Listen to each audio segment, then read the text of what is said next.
Alléluia. Il est un Dieu merveilleux, il est un Dieu précieux, il est un Dieu glorieux et nous sommes contents de nous réunir encore une fois ensemble ici en ce lieu pour continuer notre étude sur la dernière partie de l'étude sur la sainteté ou la sanctification, car nous lui appartenons. Vous pouvez vous asseoir et nous allons récapituler certaines choses. Nous allons juste nous remettre un peu dans le bain où nous étions. Je sais que nous avions introduit la question des ornements et aujourd'hui nous allons regarder cela en détail et je sais que Dieu va vous parler et vous allez découvrir des choses en ce qui concerne notre consécration et notre marche avec lui. Mais avant tout, nous allons rappeler le principe sur lequel nous avions fondé cette étude. Nous avions souligné 2 Timothée, chapitre 2, versets 23 à 26, qui nous dit « Repousse les discussions folles et inutiles, sachant qu'elles font naître des querelles. Nous n'apprenons pas ces choses pour argumenter avec les gens. Nous n'apprenons pas ces choses pour faire marcher les gens avec notre connaissance. Or, il ne faut pas qu'un serviteur du Seigneur ait des querelles. Il doit au contraire avoir de la condescendance pour tous, être propre à enseigner, doué de patience. Voilà l'esprit et l'attitude dans lesquels nous allons partager ces choses. Nous allons être condescendants, c'est-à-dire nous allons nous mettre au niveau de tout le monde. Nous allons nous mettre au niveau où la personne se trouve et nous allons être aptes à enseigner. Quand tu enseignes, tu donnes la connaissance. Quand tu enseignes, ce n'est pas pour discuter ou argumenter. Tu donnes seulement la connaissance. Propre à enseigner, doué de patience. Nous allons être patients dans ce que nous faisons. Nous n'allons pas forcer cette nourriture dans la bouche de ceux que nous voulons nourrir. Mais nous allons être patients. Chez nous, au pays, je ne sais pas si vous vous rappelez, quand les mamans donnaient la bouillie au bébé, quand le bébé ne voulait pas manger, on prenait le bébé, on mettait une de ses mains en dessous de l'épaule, on bloquait cela et on mettait une cuillerée de bouillie dans la bouche du bébé, puis on pinçait le nez. Vous avez déjà vu faire ça? Oui. Ah oui? Voilà, ceux qui sont passés par l'Afrique ou Haïti, ils connaissent, ils ont vu ça. On met la bouillie dans la bouche et puis on pince le nez. Et là, le bébé il avale. On met une autre cuillerée, on pince, il avale. Et c'est comme ça qu'on nourrit les bébés qui n'aiment pas manger chez nous. Mais nous, on ne va pas faire cela avec la parole de Dieu. Amen. On ne va pas faire cela. Verset 25, il doit redresser avec douceur les adversaires dans l'espérance que Dieu leur donnera la repentance pour arriver à la connaissance de la vérité et que revenus à leur bon sens, ils se dégageront des pièges du diable qui s'est emparé d'eux pour les soumettre à sa volonté. L'autre principe que nous avions établi, c'était Matthieu 10, 16. « Voici, je vous envoie comme des brebis au milieu des loups. Soyez donc prudents comme les serpents et simples comme les colombes. » Et nous avions introduit cette première partie, la question des ornements. Nous avions regardé dans 1 Timothée 2, 8 à 15, comment Paul a donné cet enseignement à l'Église et comment dans 1 Pierre 3, 1, 7, Pierre a donné cet enseignement pour le moment où on est en dehors de l'Église. Et on ne va pas appliquer le principe de la sainteté seulement quand on est à l'Église, on va l'appliquer en tout le temps. Ce n'est pas une question de je suis à l'église ou pas, ou quand les gens de l'église me voient ou pas, c'est tout le temps. Amen. Amen. Et nous avions vu comment, qu'est-ce que signifiait orner, nous avions vu l'application ou l'enseignement sur les ornements. Nous avions vu ça dans l'Ancien Testament. Et nous avions regardé les typologies, nous avions regardé le tabernacle terrestre, nous avons fait la comparaison comment Dieu a donné le plan du tabernacle dans l'Ancien Testament et comment l'extérieur du tabernacle était terne. La couverture ou la couche extérieure du tabernacle, c'était la peau de dauphin qui n'a rien pour attirer notre regard, qui est gris et terne. Il n'y a pas de brillance, il n'y a pas de reluisance.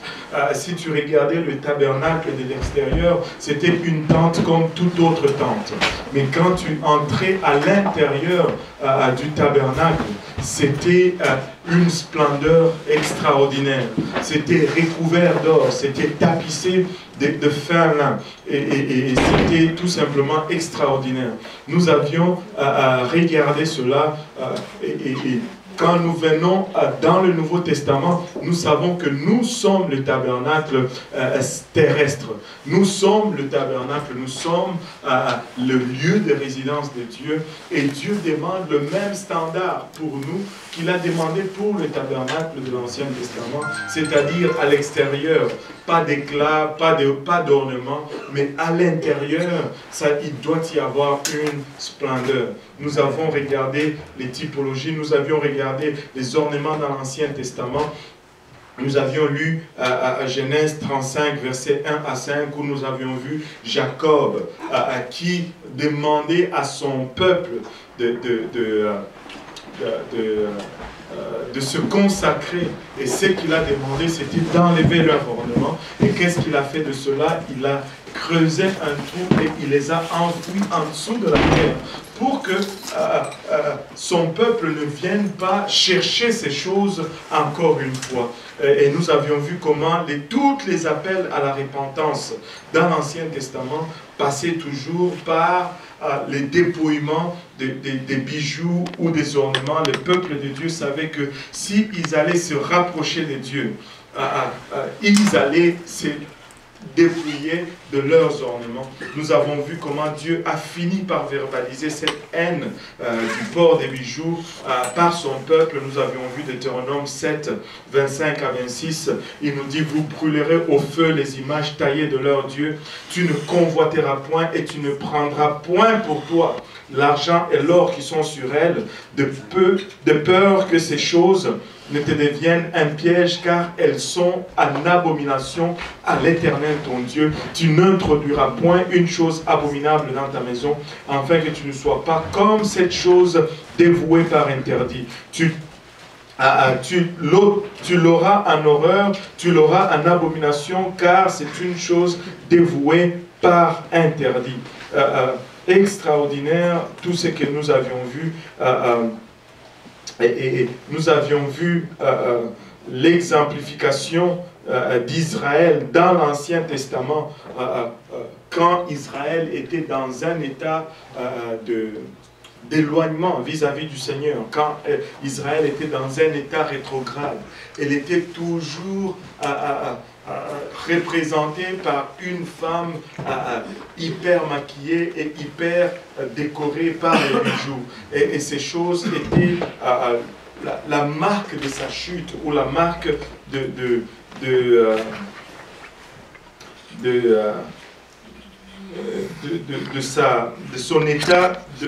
son état rétrograde. Nous avions parlé aussi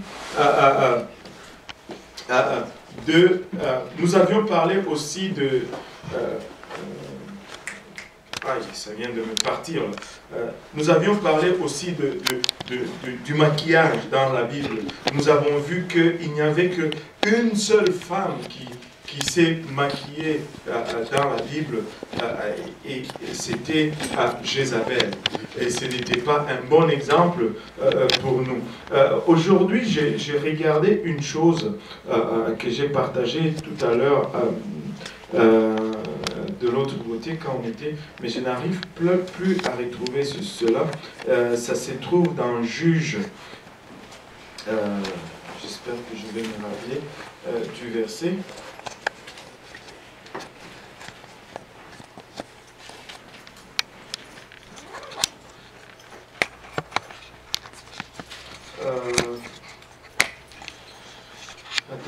vais essayer de trouver ça rapidement. Juge. Ça parle de Gédéon.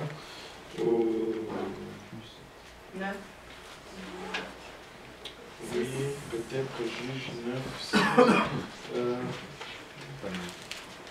Non, c'était...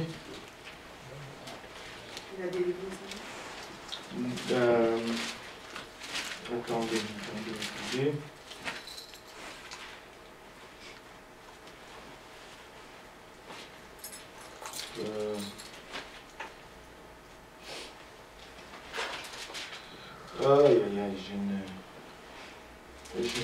Je ne le vois pas. Après avoir eu la victoire, Gédéon a demandé une chose aux enfants d'Israël. Juge 8, 24. Ouais, voilà, Juge 8, 24. Lis-le, Sœur Solange. Gédéon leur dit, j'ai une demande à vous faire. Donnez-moi chacun les anneaux que vous avez eus pour butin. Et il dit, donnez-moi chacun les anneaux que vous avez eus pour butin. Regardez par la suite. Qu'est-ce qu'il dit? Les ennemis avaient des anneaux d'or, car ils étaient ismaélites. Car ils étaient ismaélites. On relie le fait qu'ils avaient des anneaux d'or et toutes ces choses au fait qu'ils n'étaient pas israélites. Ils étaient ismaélites, c'est pourquoi ils portaient ces choses. C'était un signe distinctif pour eux par rapport aux autres, à tous les autres peuples. Partout à travers l'Ancien Testament, vous allez voir cette condamnation des ornements et partout dans l'Ancien Testament, vous allez voir que Dieu n'est pas favorable à ce que son peuple se décore ou s'orne de cette façon. Donc, nous avions conclu l'Ancien Testament. Là, nous allons regarder maintenant le Nouveau Testament parce que je peux entendre cette petite voix qui dit « Mais pasteur, ça c'était dans l'Ancien Testament. Mais qu'est-ce qu'il y a du Nouveau Testament ?» Oui, Angela. Encore dans l'Ancien Testament, je voudrais que vous m'expliquiez pourquoi est-ce que dans certaines parties, Dieu, quand il élève Israël, par exemple dans Ézéchiel, il commence à raconter comment il lui a mis des bijoux et des trucs, des choses pour la valoriser. Ok, je vais te l'expliquer très facilement. Dieu va utiliser le bijou quand il parle à Israël, quand il parle d'Israël, par rapport au discours de la société. Ça ne va jamais être que Dieu donne des bijoux à Israël. Mais il va le parler par rapport au lieu où ils sont. Et il va le dire parce qu'il se retrouve dans un contexte où l'alliance pour eux est montrée par cela. Et il va utiliser ce discours, et ça ne va jamais être un discours direct, ça va toujours être un discours allégorique. Toujours un discours allégorique. Parce que si ça veut dire que ça c'est une approbation de bijoux, alors Dieu est en train de se contredire quand il dit « j'ai en abomination ces choses ». Ça va toujours être un discours allégorique pour se rapporter au contexte de la société dans laquelle Israël se trouve ou dans l'état de l'état dans lequel Israël se trouve. Mais jamais pour donner la permission à Israël. Je pense que j'avais parlé de ça, je vais revenir là-dessus.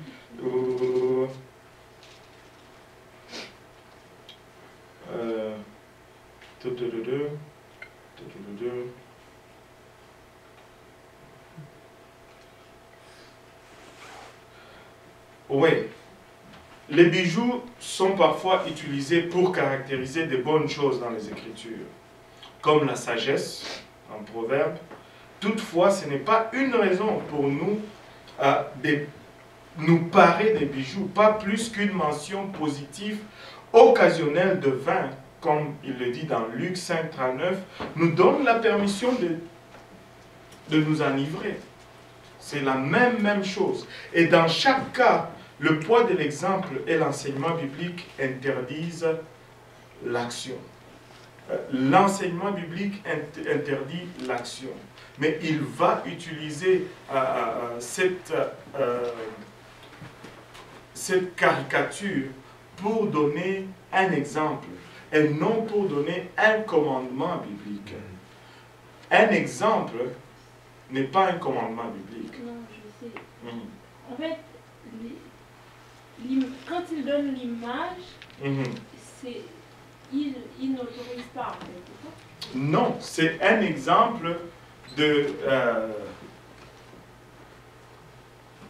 il exemplifie une beauté par rapport à la société que Israël regarde. Ok, donc il pouvait commencer à dire Israël était une fleur rose. Genre un autre exemple, il pouvait prendre un autre exemple. Il pouvait dire cela. Dire qu'il est rose, qu'il est deux trucs. Et si j'utilise ce raisonnement et je dis, bon, quand il écrit Israël, tu es prostitué, tu t'es paré de ces choses, je peux utiliser le même raisonnement. Tu es d'accord? Je peux utiliser le même raisonnement quand Dieu utilise ces choses pour montrer l'état dégradé d'Israël. Cela ne veut pas dire que Israël portait les bijoux, mais ça veut dire qu'elle est prostituée, elle est tombée dans l'idolâtrie. Et il utilise cela pour montrer cela.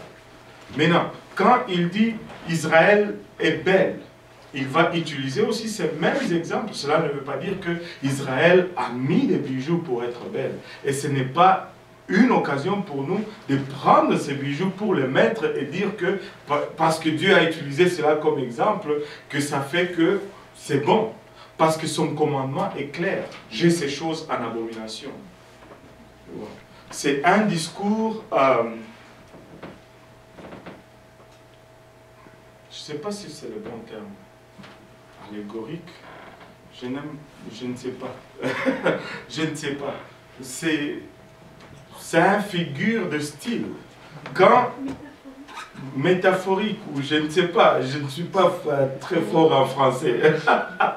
Métaphorique, si vous voulez, ou hyperbolique, ou tout ce qui est hic. Mais ce n'est pas la même chose quand il dit Israël s'est prostitué. Ce n'est pas littéralement qu'elle a mis des fardes, parce que c'est un peuple, ce n'est pas une personne. Mais c'est ça que ça représente. Et la même chose, il va utiliser le symbole de la beauté pour cela. Mais la leçon à souligner, c'est que Dieu son commandement est clair. Débarrassez-vous de ça parce que j'ai ces choses en abomination. Tu ne peux pas taper à côté. Même si tu le voulais, tu ne peux pas le manquer. Oui. Une question, en fait, c'est parce que je lisais le livre sur la sainteté de David K. Et il disait que si ton poste ou ton statut dans la société t'oblige à porter une bague, par exemple, si tu es marié, tu dois le faire. Mais dans le cas où ça va à l'encontre de tes convictions concernant ta marche avec Dieu, tu le fais pas? Amen. En fait, les gens choisissent juste de le faire. Ouais.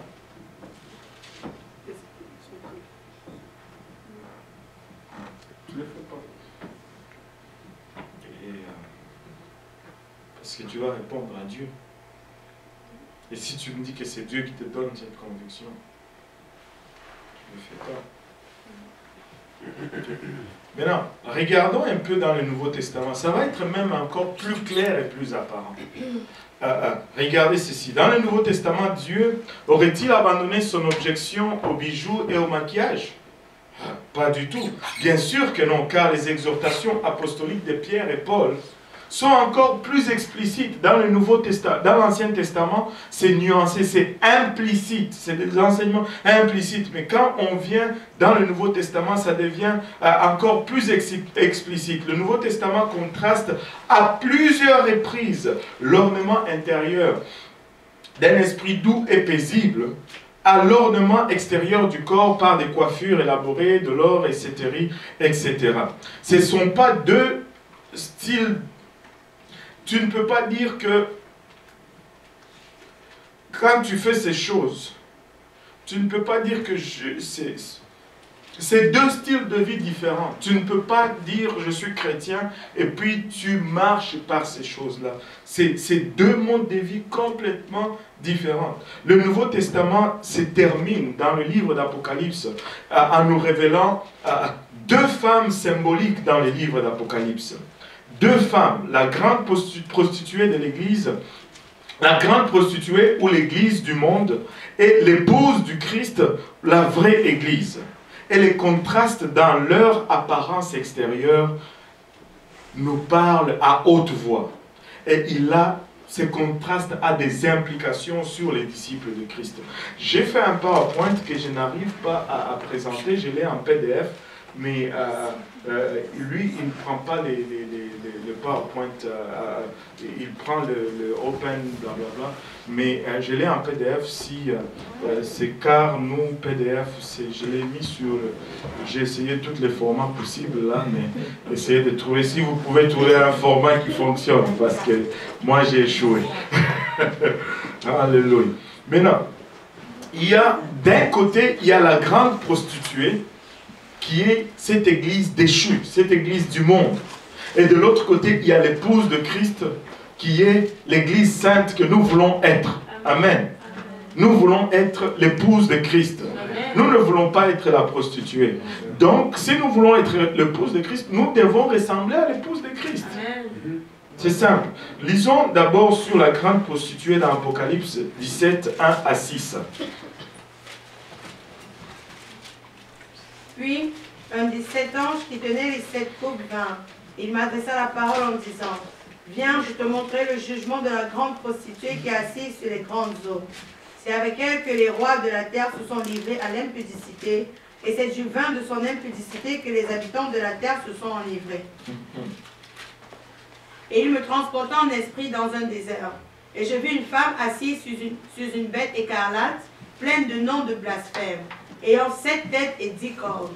Cette femme était vêtue de pourpre et d'écarlate, et parée d'or, de pierres précieuses et de perles. » Remarquez ces ornements d'or, de pierres précieuses et de perles et de toutes ces choses.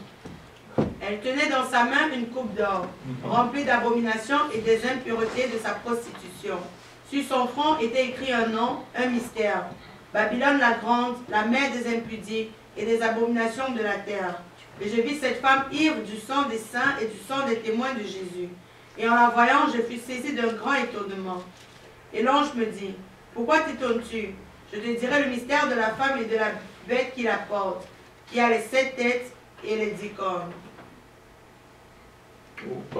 Voilà, qui a les 7 têtes et les 10 cornes. Jean, quand il voit ça, il est dans l'étonnement. Et très souvent, on s'est toujours demandé, pourquoi est-ce que Jean s'étonne? Laissez-moi vous suggérer une chose, c'est parce que quand Jean est sur la terre, au moment où il est en train d'être transporté, l'Église est persécutée. L'Église est clandestine. L'Église est dans les cavernes. L'Église s'est réunie en secret. L'Église n'a pas pignon sur rue. L'Église de Jésus-Christ. Mais quand on le transporte dans le temps, il voit ce qui est décrit dans Apocalypse 17. Et il voit clairement que c'est ça que devient l'Église. Il est étonné. Plein de puissance, plein d'or, plein de choses. Et il n'en revient tout simplement pas. Il est, surpris. Il y a quelque chose qui me revient en tête que je vais vous partager. Je ne sais pas, c'est l'archibishop de je ne sais plus de où qui disait ceci. Il disait, quand l'Église a commencé, Pierre et Jean allaient au temple et ils ont dit aux boiteux qui sont au temple, je n'ai ni argent ni or, mais ce que j'ai, je te le donne. Au nom de Jésus-Christ, lève-toi et marche. Et il dit aujourd'hui, nous ne pouvons plus dire je n'ai ni argent ni or. Parce que l'église est pleine. Mais de l'autre côté, quand j'ai dit l'église, je parle de l'église catholique, c'est l'archbishop, je ne sais plus quoi. Alléluia. Mais l'autre a continué en disant, mais nous ne pouvons pas dire le reste non plus. Au nom de Jésus-Christ, lève-toi et marche. Et c'est bon, on va revenir de l'autre côté, nous avons l'épouse de Christ, que nous voyons d'abord dans Apocalypse 19, 7 à 9. Ouais, mets d'abord le verset et puis on va arriver au tableau par la suite. Oui, Apocalypse 19. C'est rentré là finalement? Bon, ok. 7 à 9. Réjouissons-nous et soyons dans l'allégresse. Et donnons-lui gloire, car les noces de l'agneau sont venues. Et son épouse s'est préparée. Et il lui a été donné de se revêtir d'un fin lin, éclatant, pur, car le fin lin, c'est la justice des saints. Et l'ange me dit, écris, heureux ceux qui sont appelés au festin des noces de l'agneau. Et il me dit... Voilà, continue. Et il me dit, ces paroles sont les véritables paroles de Dieu. Et c'est tout. Juste de fin là, blanc, c'est tout. Il n'y a pas de or, il n'y a pas de bijoux, il n'y a pas de perles, il n'y a pas de pierres précieuses. C'est l'habit de l'épouse qui se prépare pour les noces. Moi, je suis sûr que cette robe avait des manches. Amen. Anyway, je vais arrêter là. Regarde 21, Apocalypse 21, verset 2. Et moi, Jean, je vis descendre du ciel, d'auprès de Dieu, la ville sainte, la nouvelle Jérusalem, préparée comme une épouse qui s'est parée pour son époux. Et j'entendis du ciel une forte voix qui disait, « Voici le tabernacle de Dieu avec les hommes. Il habitera avec eux, et ils seront son peuple, et Dieu lui-même sera avec eux et sera leur Dieu. » Ok, c'est bon. Ça, tu as lu verset 2 ou verset 3? 2. Ok. Bon, lis 22 et 4. Ok. Ses serviteurs le serviront et verront sa face, et son nom sera sur leur front. Ils sont marqués de son nom. Ils n'ont rien d'autre. Le lin blanc et son nom sur leur front. 22, 17. Et l'esprit et l'épouse disent, viens. Et que celui qui entend dise, viens. Et que celui qui a soif vienne. Que celui qui veut prendre, que celui qui veut prendre de l'eau de la vie gratuitement. Je ne sais pas pourquoi j'ai mis cela, mais c'est là. Anyway. Si on regarde maintenant, tu peux me mettre les tableaux, si on regarde le contraste entre les deux. D'un côté, tu peux aller à l'autre slide. D'un côté, nous voyons, il y a la grande prostituée, et de l'autre côté, nous avons l'épouse de Christ. D'un côté, la grande prostituée représente le pouvoir politico-religieux apostat de la fin des temps, où cette église mondaine, ce mariage entre le politique et l'église. De l'autre côté, elle représente la véritable église qui est l'épouse de l'agneau, ou le corps du Christ. La grande prostituée, elle attire les habitants de la terre à commettre la fornication spirituelle avec elle. Mais l'église, elle invite les autres à se préparer au souper de noces de l'agneau. La prostituée, Comme Jézabel, elle prend un plaisir sadique à verser le sang des martyrs, comme un ivrogne se verse du vin pour en boire. Mais de l'autre côté, elle ne vit pas pour elle-même, mais pour son mari. Nous ne vivons pas pour nous-mêmes, nous vivons pour Christ, déversant ses propres désirs comme une offrande sacrificielle envers le Seigneur. Si quelque chose attire ton désir, donne-le à Dieu. Si tu commences à trop désirer quelque chose, mets-le sur l'autel. C'est un sacrifice à Dieu. C'est toujours une attraction constante vers ces choses. Ça nous attire constamment. Nous voulons paraître, nous voulons être regardés, nous voulons être vus. Mets ses désirs sur l'autel, sacrifie-le à Dieu. Elle est vêtue de pourpre et d'écarlate, c'est-à-dire de rouge et de violet, parée d'or, de bijoux et de perles. Elle est vêtue de fin lin propre et blanc représentant sa justice intérieure. Tu ne peux pas ne pas le voir, même si tu ne veux pas. C'est clair. Et elle a un nom, mère de prostituée sur son front, comme le fronteau qui portaient les prostituées à l'époque romaine. Mais elle a un nom sur son front, de toute évidence, le nom de Jésus par lequel elle a été baptisée dans le corps du Christ. Vous savez, je faisais une étude biblique ce matin. Quand vous lisez le livre d'Apocalypse, je ne me rappelle plus quel chapitre, là on parle du signe de la bête, de la marque de la bête. La Bible nous dit que cette marque va être placée sur le front et sur la main droite, ou sur la main droite. Et quand on regarde ici, le nom de Jésus est où? Sur le front. Et si tu reviens dans Deutéronome 6,4, Dieu dit, ces commandements que je te donne, tu le marqueras sur le fronteau, sur le front et sur ta main droite. Dieu aussi veut nous marquer là et là.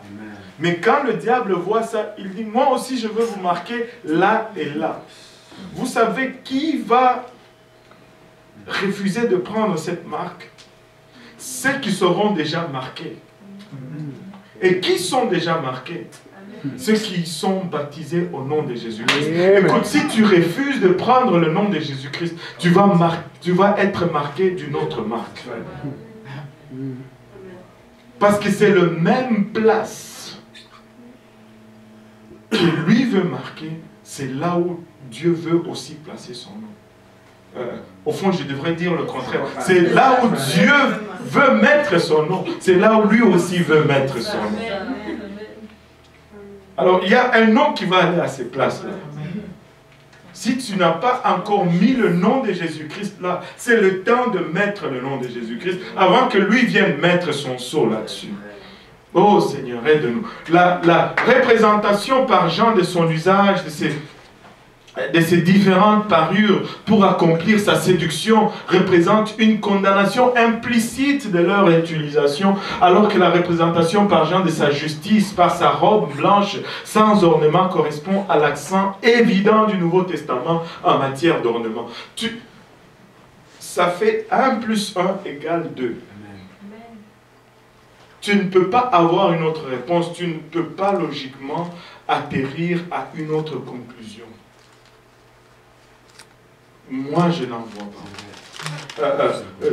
Dieu a jugé bon de représenter les caractères symboliques de ces femmes par leur apparence. Parce que notre apparence révèle qui nous sommes. Tu ne peux jamais mettre ce à quoi tu ne t'identifies pas. Impossible. Comment ça se fait que plusieurs églises ne connaissent pas ça? Ça, c'est à eux qu'il faut poser cette question. Parce que moi, je ne peux pas répondre à leur place. Je sais qu'il y a... tu sais, quand on sert Dieu, moi je parle avec le peu d'expérience que j'ai, il y a plusieurs raisons pourquoi on sert Dieu. Si tu veux comprendre pourquoi il faut voir la motivation, c'est tout. Si tu peux comprendre leur motivation, tu vas comprendre le pourquoi de leur doctrine. Nous voulons une et une seule chose, Jésus-Christ. C'est tout. Prenez tout, mais laissez-moi Jésus. Si Jésus me dit aujourd'hui, Dieudonné, il faut que tu manges seulement des légumes pour être avec moi, je vais manger des légumes pour être avec lui. Parce que c'est ça mon objectif, c'est ça ma motivation.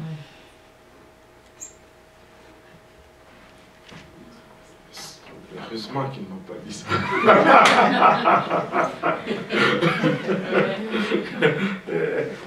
Une chance que le steak est encore au menu. Alléluia.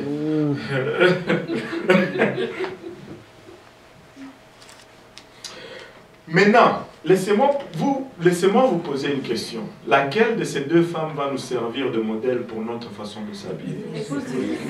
Alors pourquoi est-ce qu'on se pose, on se bat même là-dessus?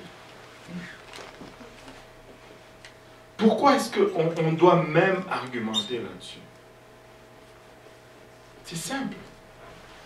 Si nous choisissons de modeler nos vies après l'épouse de Christ, nous montrerons aussi comme elle notre pureté et notre piété intérieure par la simplicité et la modestie de notre apparence extérieure qui sera sobre. Oui, Lolo. Je voudrais juste savoir, c'est où que c'est écrit même pas l'apparence du mal? Je n'ai pas le verset en tête. Il n'y a pas une Bible ambulante ici. Ils ne sont pas là tous ici. Mais on va te les chercher, on va te les trouver après le service, ok? Alléluia. Le même contraste entre les vêtements de la prostituée et les vêtements de la mariée apparaît également dans les exhortations pastorales de Pierre et de Paul. Les deux apôtres soulignent les contrastes entre les ornements mondains et les ornements chrétiens. Ces passages méritent une attention particulière, non seulement parce que ils nous donnent des principes fondamentaux d'un habillement approprié pour les chrétiens, mais aussi parce qu'ils nous fournissent une condamnation explicite de l'utilisation des bijoux et de ces choses extravagantes. Pierre et Paul s'entendent, ils s'attendent que les femmes séparent aussi longtemps que c'est fait de façon appropriée. Dieu est intéressé dans la beauté. Au fond, la beauté découle de Dieu. Mais très souvent, nous prenons le standard de ce monde pour définir ce qui est beauté. Or, ce n'est pas vrai. Si nous nous perdons dans cela, nous n'allons jamais en sortir. Écoutez, si nous retournons en Afrique il y a des années, ceux qui disaient que c'était beauté, vous n'allez même pas vouloir cela aujourd'hui. Ils se faisaient des entailles dans le visage. Vous voyez, si vous allez au pays, là, les vieilles mamans, ils ont ça, là. Des lignes. Mais maintenant, si c'est ça, la beauté, si on était pris, aujourd'hui, si tu avais ça, tu vas chercher des opérations laser pour enlever ça. Laissez Dieu faire. Si Dieu t'a créé, tu es beau ou tu es belle. Amen. Amen. Point final. Ce n'est pas Hollywood qui détermine qu'est-ce qui est beau ou qu'est-ce qui ne l'est pas. Ce n'est pas Paris Match ou Place Vendôme qui détermine qu'est-ce qui est beau ou qu'est-ce qui ne l'est pas. C'est ce livre qui détermine qu'est-ce qui est beau ou qu'est-ce qui ne l'est pas. Qui a dit que je n'étais pas beau? Mon gros nez va avec mon visage rond. Amen. Ah, Alléluia. Imaginez-moi avec le petit nez d'Avia dans mon visage. Ça ne va pas. Ça ne va pas. Dieu m'a créé, je suis beau. Amen. La preuve, j'ai trouvé une femme.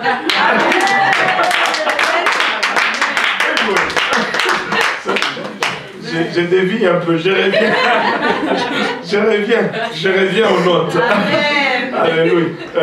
Écoutez, ce n'est pas la rue qui détermine qu'est-ce qui est beau ou qu'est-ce qui ne l'est pas.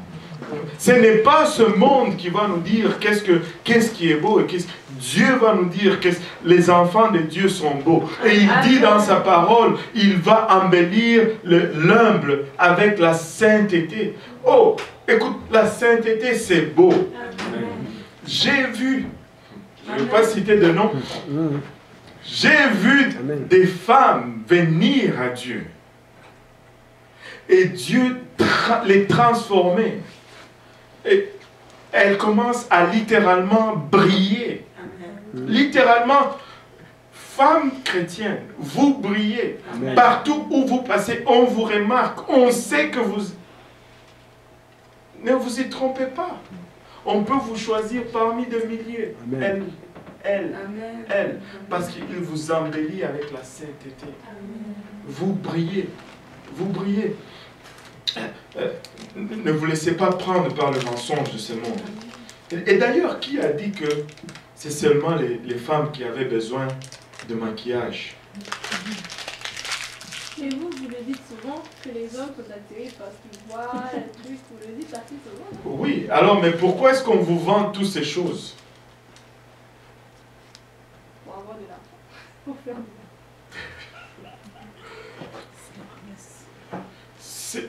de Moi, si j'étais une femme, je serais très fâché contre l'industrie cosmétique et toutes ces choses. Tu estimes qu'on n'est pas assez belle, c'est ça? Ben oui. Ben oui. Anyway, on va retourner. Les vraies parures sont celles qui permettent à un chrétien d'exprimer son être réel. Il doit y avoir une cohérence entre la vie intérieure et l'aspect extérieur. Sinon, on vit une vie d'hypocrite. Si tu dis, moi j'ai seulement Jésus à l'intérieur, à l'extérieur, c'est de l'hypocrisie quand même. Parce que ce qui est à l'intérieur doit correspondre avec ce qui est à l'extérieur. Prétendre venir humblement devant Dieu, pendant que nous sommes ornés d'une manière que nous savons qu'il n'aime pas, c'est de l'hypocrisie. Avant d'aborder les exhortations de Pierre et de Paul, il est nécessaire de souligner d'abord une objection commune et ridicule qui est avancée par certains pour expliquer ce verset. Le raisonnement inepte fonctionne comme ceci. Pierre et Paul utilisaient un langage hébreu commun qui minimise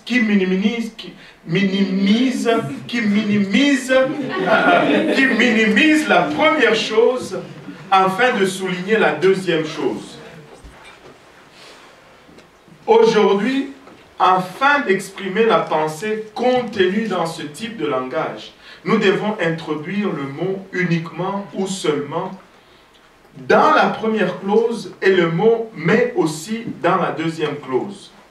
Ainsi, les apôtres étaient en train de dire que les ornements d'une femme ne doivent pas être uniquement des choses extérieures telles que le cheveu tressé, blablabla, mais que ce soit aussi des ornements intérieurs d'un esprit doux et tranquille. Ça, c'est comme ça que le monde charismatique essaie d'expliquer ce verset.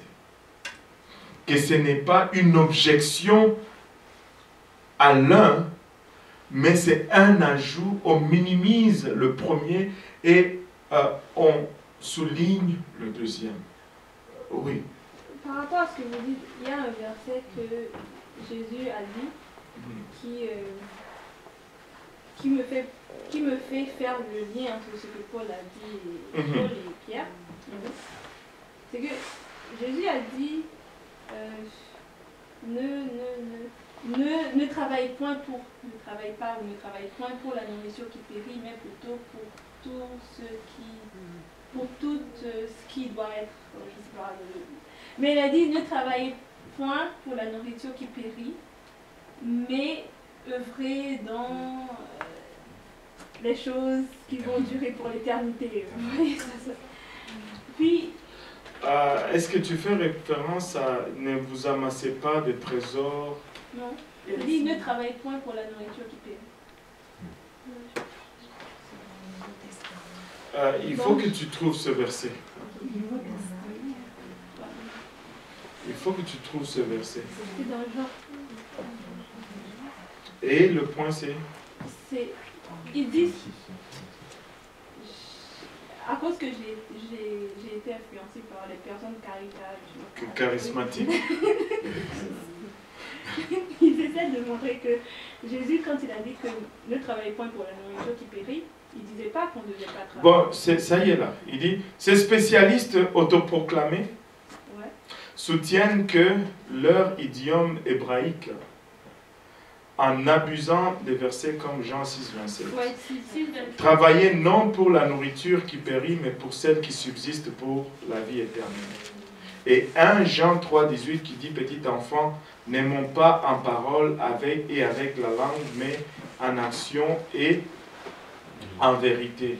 Ce qui est étonnant, c'est qu'il trouve les idiomes hébreux dans des textes grecs.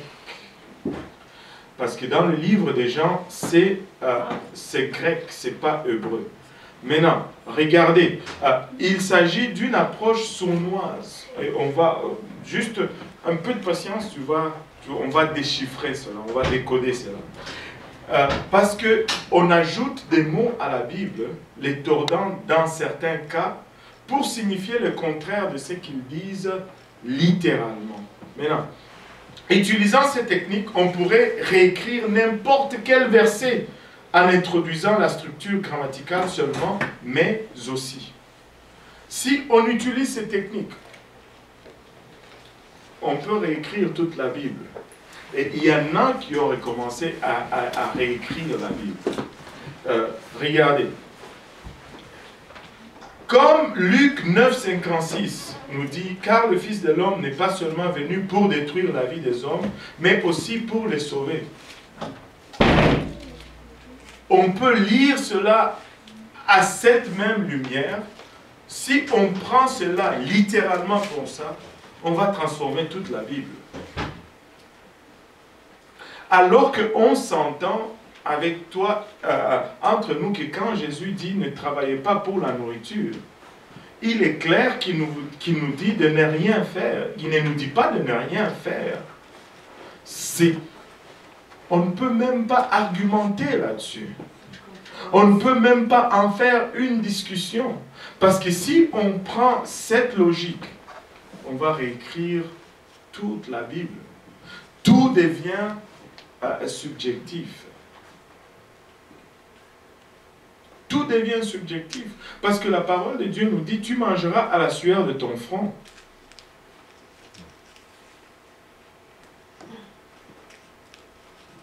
On va tout réécrire si on prend ces raisonnements. Ou regarde, Romains 8, 15 pourra se dire, car vous avez non seulement reçu l'esprit de servitude, de crainte, mais vous avez aussi reçu un esprit d'adoption. On pourrait dire aussi cela de ce passage. Mais on ne se permet pas de dire cela de ce passage. Parce que ça ne marche pas. Ça ne va pas marcher si on utilise ce raisonnement. Ça ne va pas marcher. Ça ne va pas marcher. On peut donner un autre exemple. Regarde, maintenant, 1 Corinthiens 6, 13. Maintenant, le corps n'est pas seulement pour la fornication, mais aussi pour le Seigneur. On va tout autoriser en utilisant ce raisonnement. C'est illogique. Même de non-chrétiens ne peuvent pas prendre ce chemin-là. juste pour pouvoir porter des bijoux. Tu vas tomber dans la fornication, tu vas avoir un esprit de servitude, tu vas aussi détruire aussi les hommes, parce que c'est cette logique que tu veux appliquer aussi au verset qui te dit ne t'épare pas de bijoux, mais pars-toi des bonnes œuvres.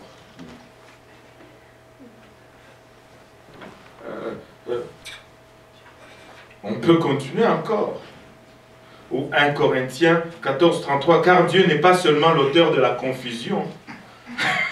Tu vois, ça peut nous pousser loin, cela. Est-ce qu'on ouvre cette porte ou bien on la ferme?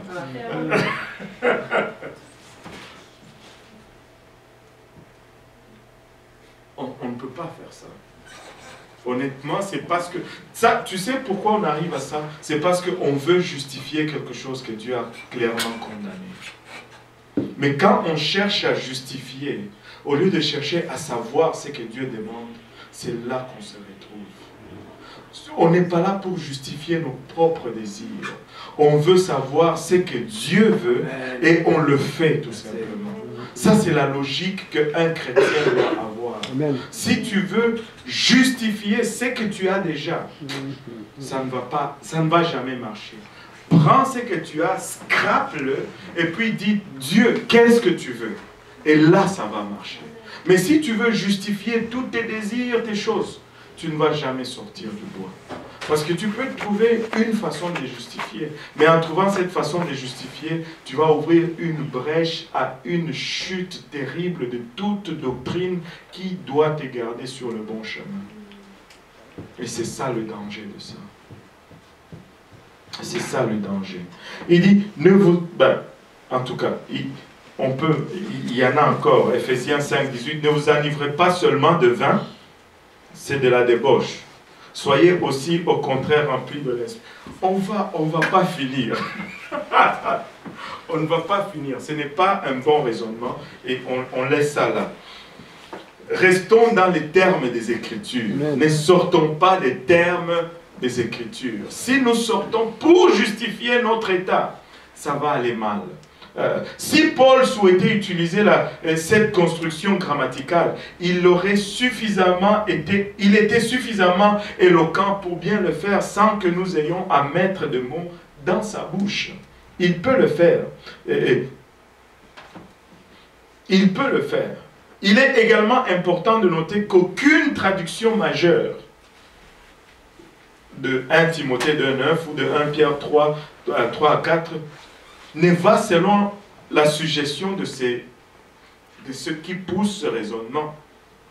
C'est tout simplement pas là dans l'original. Il n'y en a pas. Ce n'est pas la façon de lire que tu vas voir dans les textes originaux. Ces versets décrivent effectivement deux modes de vie qui sont incompatibles. Ce n'est pas un seul style de vie avec des facettes, mais c'est deux modes de vie incompatibles. Tu ne peux pas être chrétien à l'intérieur et non chrétien à l'extérieur. C'est ce que ces versets disent. Oui. Mais si les gens sont hypocrites en faisant ça, c'est parce que dans le fond, ils savent qu'ils ne devraient pas porter ces bijoux. Mais il y a des chrétiens qui ne sont pas au courant de ça. Alors, ils vont porter leur maquillage, leurs bijoux. Le problème, ce n'est pas cela. Le problème, c'est toi à qui j'enseigne maintenant. Yeah. Le problème, c'est quand on t'enseigne, qu'est-ce que tu fais avec? Quand tu ne sais pas, ça on laisse à Dieu le soin de décider. Mais quand maintenant tu le sais, qu'est-ce que tu fais? Est-ce que tu kicks ou tu dis oui Seigneur? Toute la différence est là. Ceux qui ne savent pas, leur temps viendront. Ils vont le savoir aussi. Si on se croise, ils vont le savoir. Amen.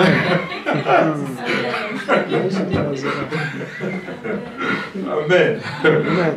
Nous, on le prêche. Et on le prêche. En tout cas, personne ne va aller en enfer et dire que c'est à cause du pasteur Kaosi. Moi, je vous ai dit, si vous décidez, c'est vous-même, entre vous et votre Dieu. Mais moi, j'ai dit, alléluia. Alléluia. Maintenant,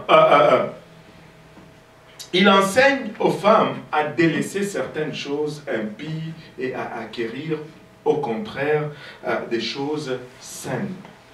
Et aux hommes de mettre de côté des choses comme la colère et le doute et à avoir des mains pures. Et, tu sais, même si on regardait pour les hommes, on ne serait pas à mesure d'appliquer ce principe-là. N'est-ce pas, Angela? Oui. Déjà là, il dit, la colère, ce n'est pas que on doit avoir de doutes, mais aussi de l'autre. Ça ne marche pas. Dans le même verset, là, ça ne marche pas. Maintenant, regarde, il ne dit pas aux hommes d'avoir les doutes et la colère, non, de mettre ça de côté et plutôt d'avoir des mains pures.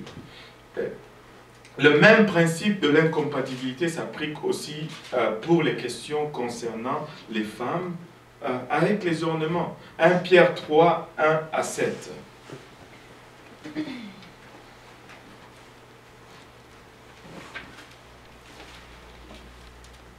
Femmes, soyez de même soumises à vos maris, Amen. afin que si quelqu'un n'obéisse pas à la parole, il soit gagné sans parole par la conduite de leur femme, en voyant votre manière de vivre chaste et réservée.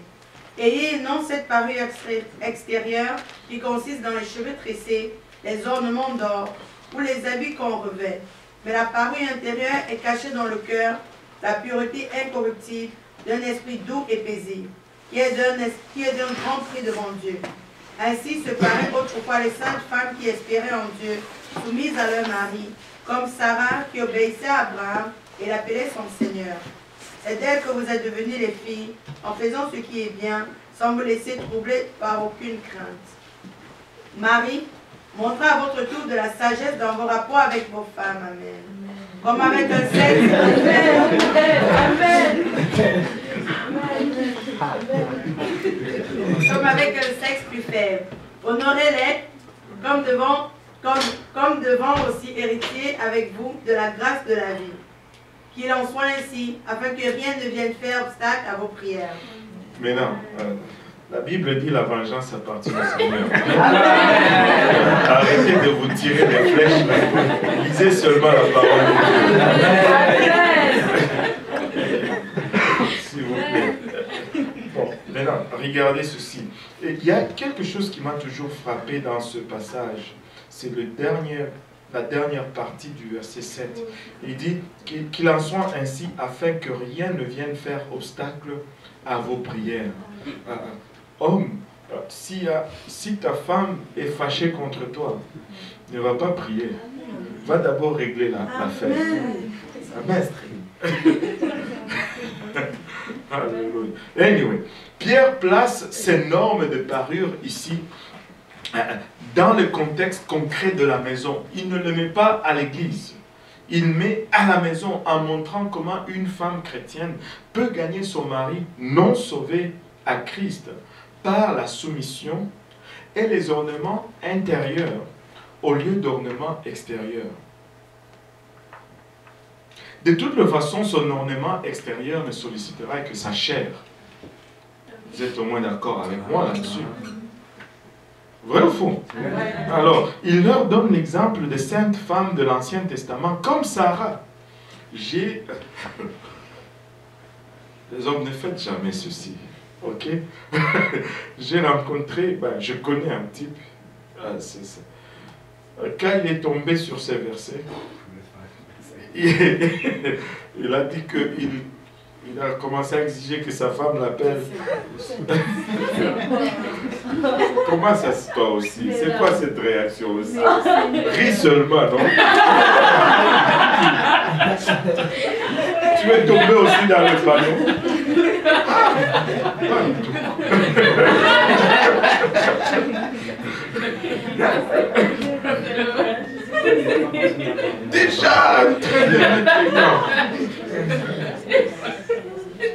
La douceur. Alléluia. Bon, pas besoin de vous dire que ce n'est pas aller loin. C'est correct de le faire, non? C'est quoi?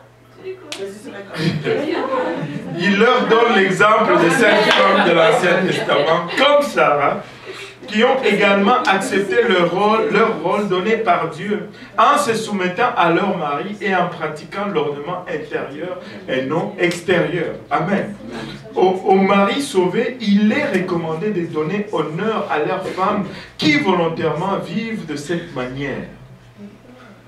Les femmes chrétiennes sont exhortées, que tout le monde dise exhortées, exhortées à avoir un ornement intérieur d'un esprit doux et paisible.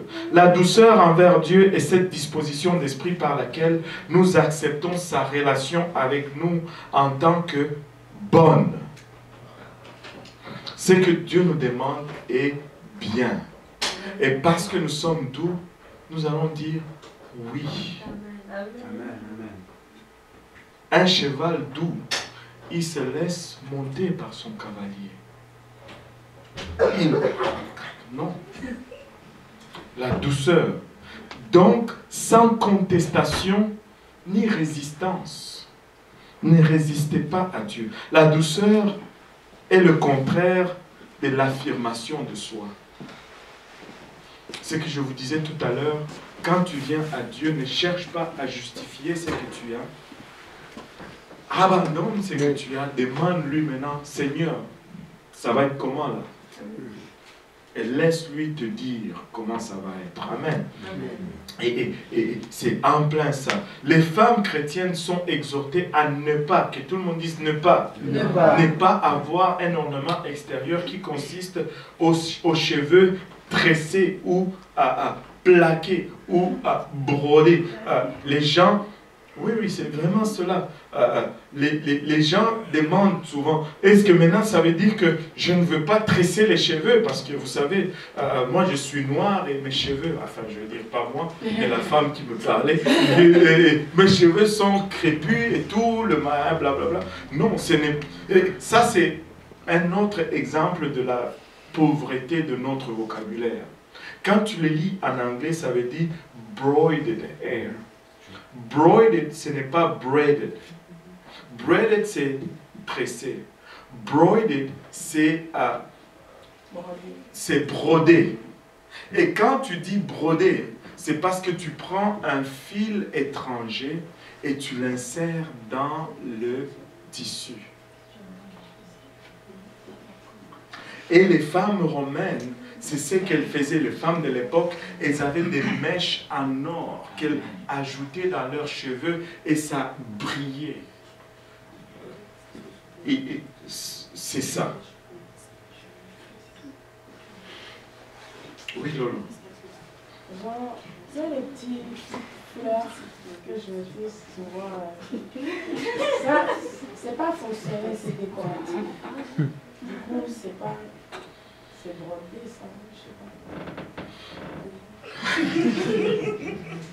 C'est pas fonctionnel. Ça, c'est clair et net. C'est pas décoré.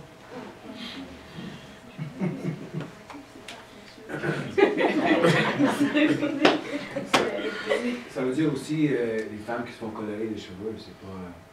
Ça, ce n'est même pas bon pour la santé. Yeah, Non. Colorer les cheveux, Non, c'est pas ça. Super bien. Des personnes qui rajoutent des dreads, des mèches dans leurs cheveux, mais qui ne sont pas en or du coup. Est-ce que ça c'est considéré comme brodé? Non.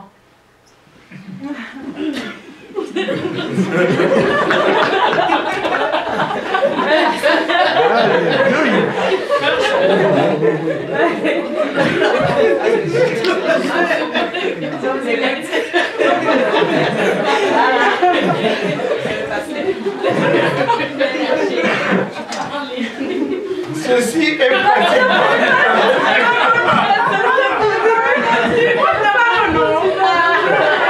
Écoutez, je vais vous parler honnêtement. Ouais, ok. Si tu commences à ajouter des choses qui ne sont pas ton apparence, tu es en train de dire, Dieu, je ne suis pas d'accord de ce que tu m'as fait vraiment. Comment vous considérez cela?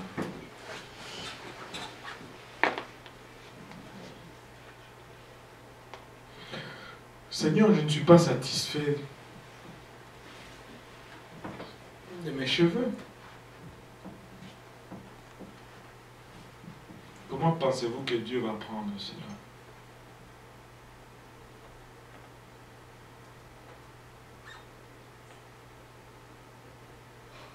Wow.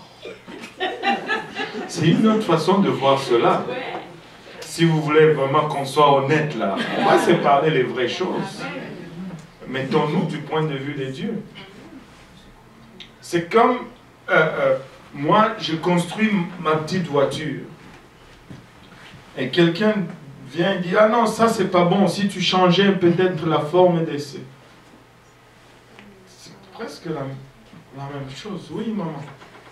S'il vous plaît, pasteur, ça dépend ce que la personne a dans sa tête pour faire les cheveux.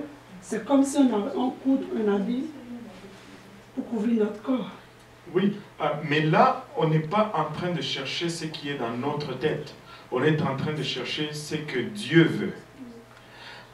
On peut avoir n'importe quoi dans la tête. Là n'est pas la question. Et il y a plusieurs têtes, il y a plusieurs différentes choses dans nos têtes. Mais qu'est-ce que Dieu veut? C'est ce qu'on cherche. Maintenant, ouais, il n'y a pas une autre façon de voir cela. On est en train de chercher c'est quoi la volonté de Dieu. Est-ce que Dieu est d'accord avec ça ou pas? Que ça soit dans ma tête ou pas. Parce qu'il y a plein de choses qui sont dans ma tête que Dieu n'est pas du tout d'accord avec. Qu'est-ce que je vais faire? Une chose est certaine, Dieu a toujours raison. Amen. Il a toujours raison. Si nous pouvons lui faire confiance, nous allons mieux nous en sortir. Nous lui faisons confiance pour notre travail, faisons-lui confiance pour notre provision, notre santé, même notre apparence. Même notre apparence. Faisons-lui confiance que nous sommes le plus beau qu'il a dû faire. Oui? Oh boy. Amen. Aïe, aïe, aïe, aïe, aïe, aïe, aïe, aïe, aïe. Le niveau de confiance est bas là.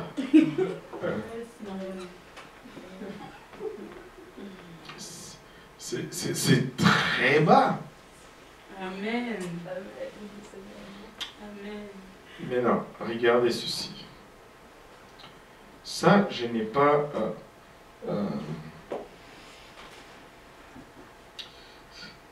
ça vient de me revenir en tête. C'est quelqu'un qui est là même qui m'avait dit ceci. Si vous savez c'est quoi les cheveux? Qu'est-ce que les cheveux représentent? Le voile ou la gloire de Dieu sur vous. C'est la gloire de Dieu sur vous.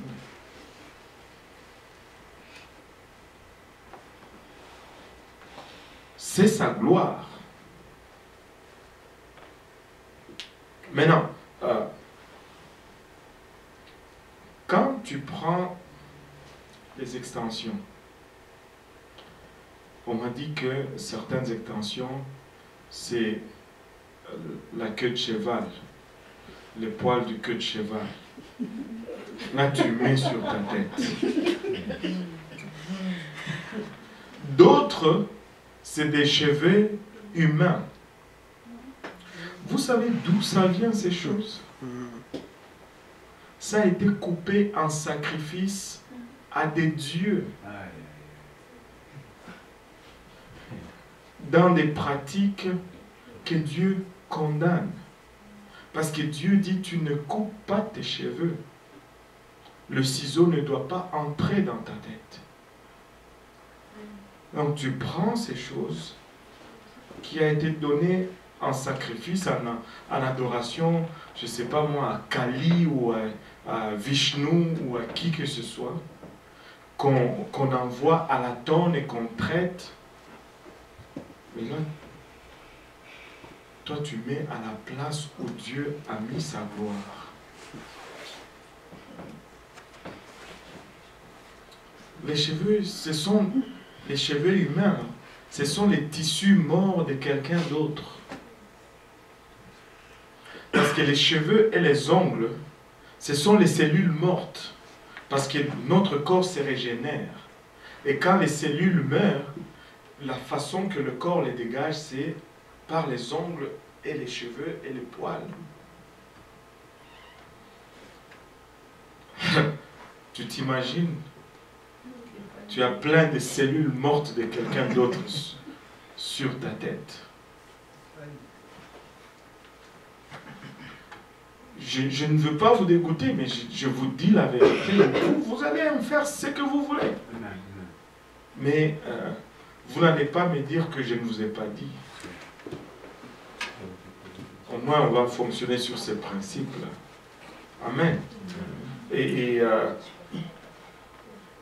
Ne coupe pas tes cheveux. Sois patient et mange bien. Tu verras que tes cheveux vont être beaux et ils vont briller. J'ai vu des filles qui sont venues à l'église, là, il n'y a pas longtemps. Hein, Solange? Tu ne vas jamais savoir maintenant. Les cheveux sont beaux et brillent. Yeah, man. C'était...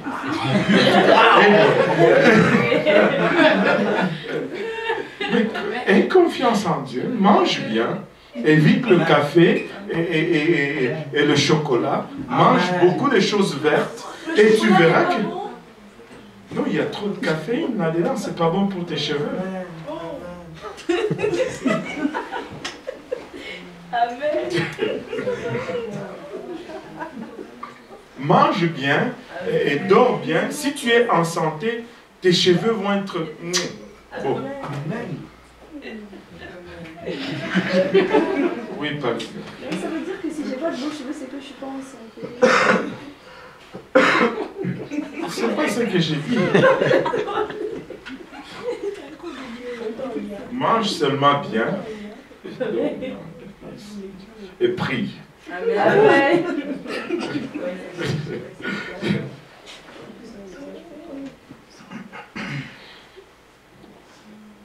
Il n'y a rien.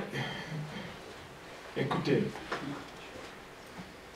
ne soyez pas complexés par le standard du monde. C'est là notre problème. On est complexé par l'image que le monde donne. On pense que pour qu'on dise que tu es belle, il faut que tu sois capable de faire ça. C'est faux! C'est faux! C'est faux! Arrêtez!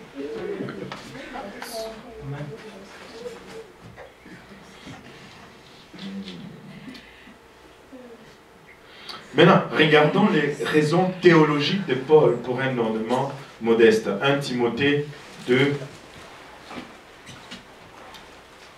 8 à 15. C'est chaud. C'est bon.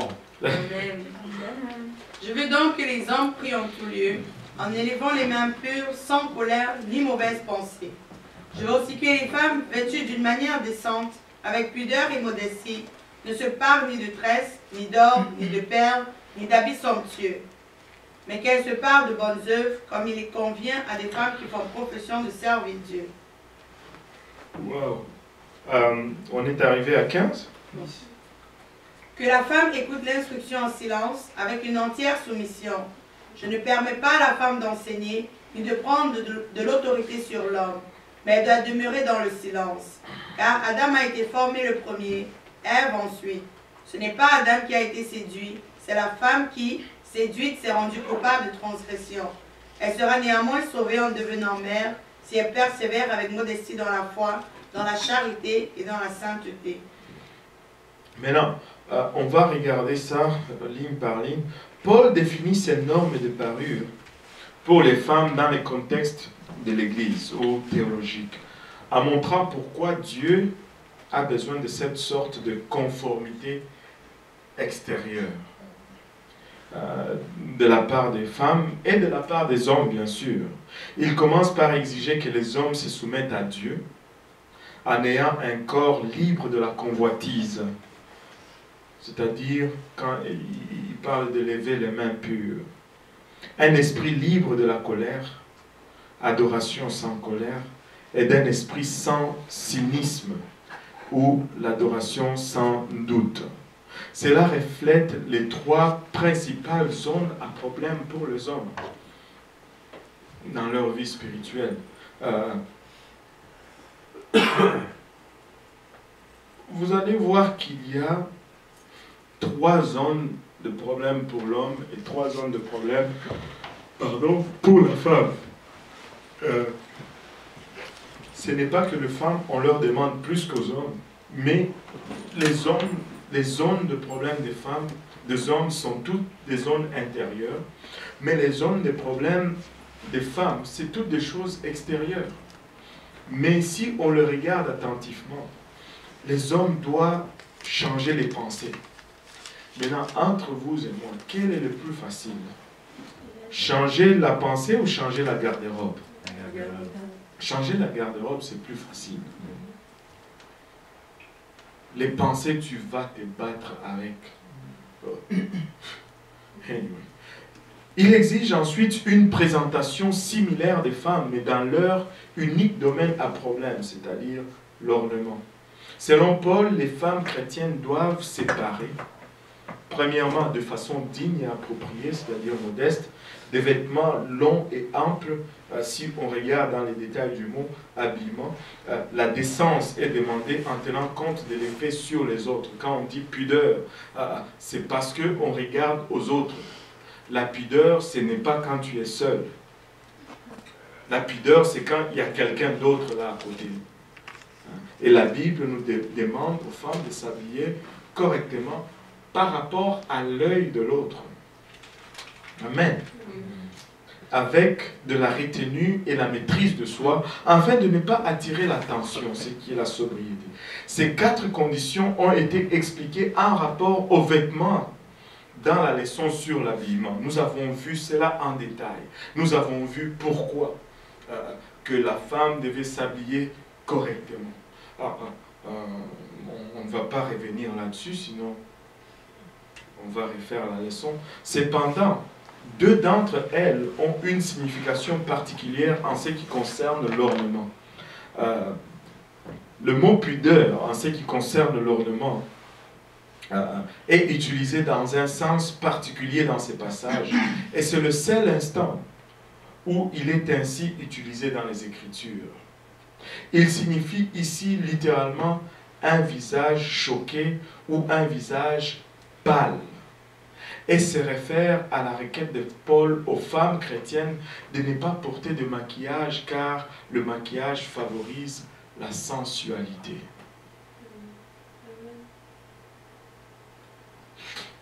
Quand une femme prostituée va sur la route pour exprimer sa prédisposition sensuelle, non seulement elle va utiliser ses vêtements, mais elle va utiliser aussi le maquillage. Elle va utiliser aussi le maquillage. Mais vrai ou faux? Je ne sais pas si...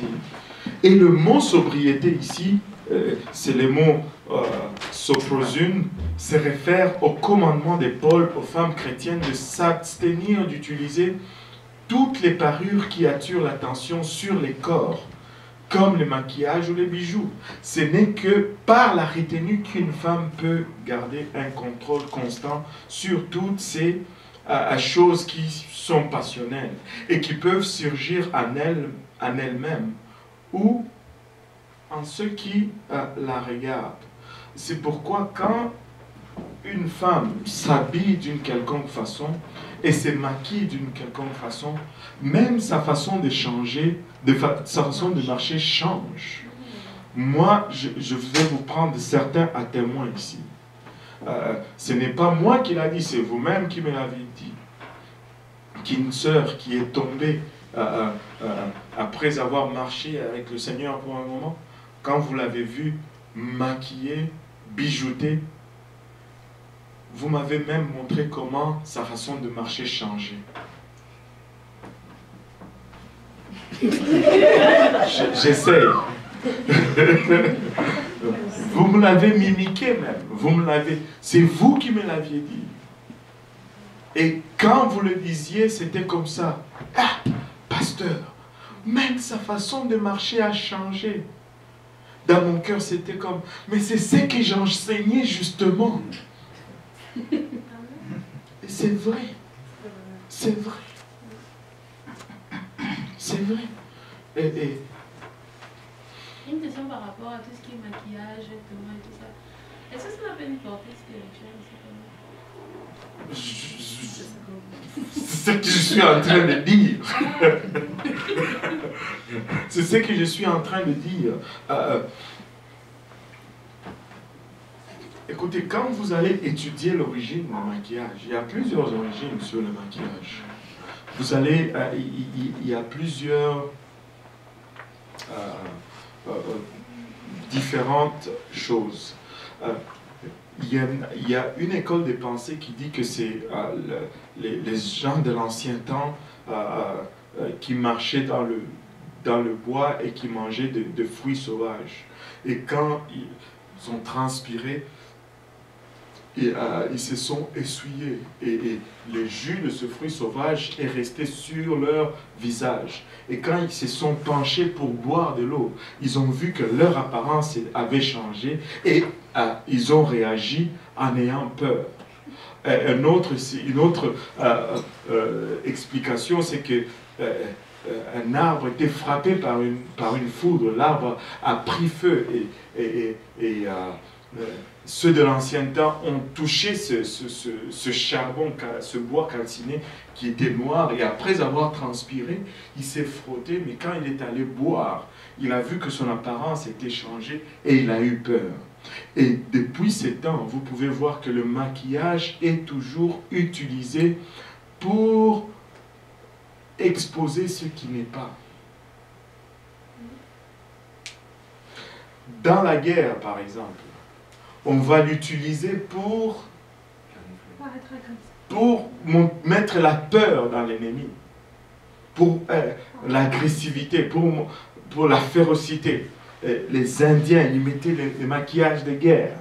Mais quand tu vas par exemple au théâtre, on utilise les masques pour montrer la joie ou la tristesse. Vous voyez ces masques qui a l'air, la bouche vers le bas et la bouche vers le haut, que tu trouves toujours sur les pièces de théâtre.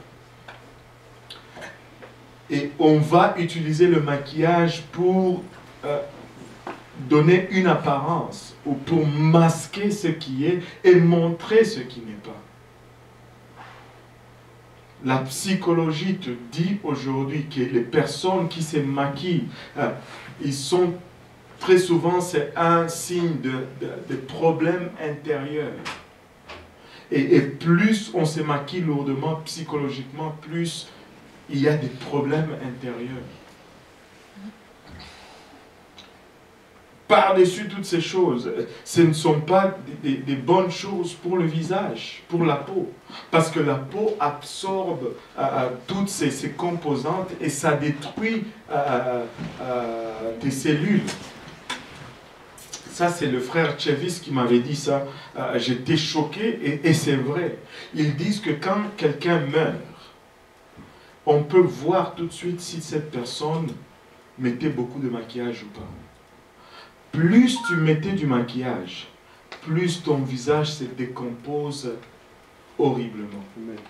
Il y en a que quand ils meurent, leur visage devient tellement méconnaissable que les salons funéraires demandent une photo pour qu'on les maquille et les faire ressembler à ce qu'ils étaient. C'est pourquoi vous voyez très souvent les morts sont fardés énormément.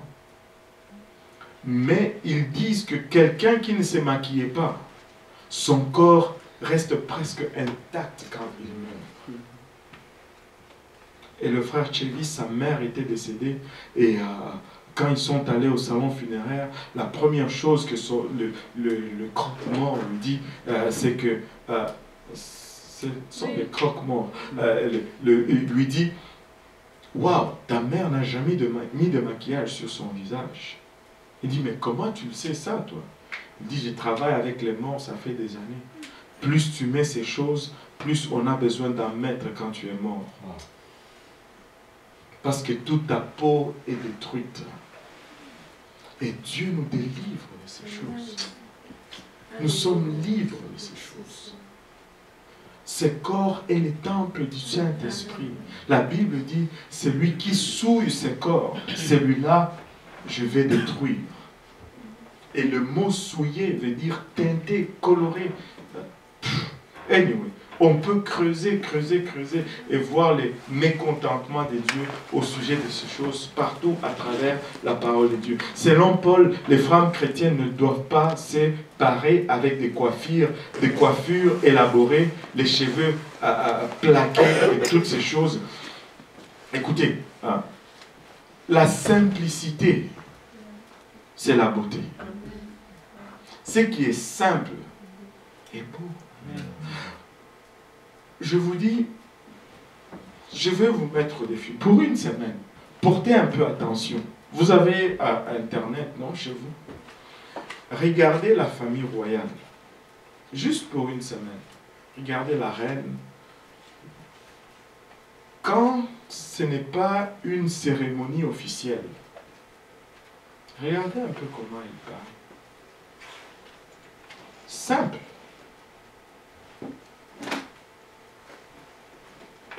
Simple. Allez, faites des recherches. Vous allez voir. Faites des recherches, vous allez voir. Elles ne doivent pas séparer avec de l'or de façon excessive, non fonctionnelle, ni des bijoux ou des perles.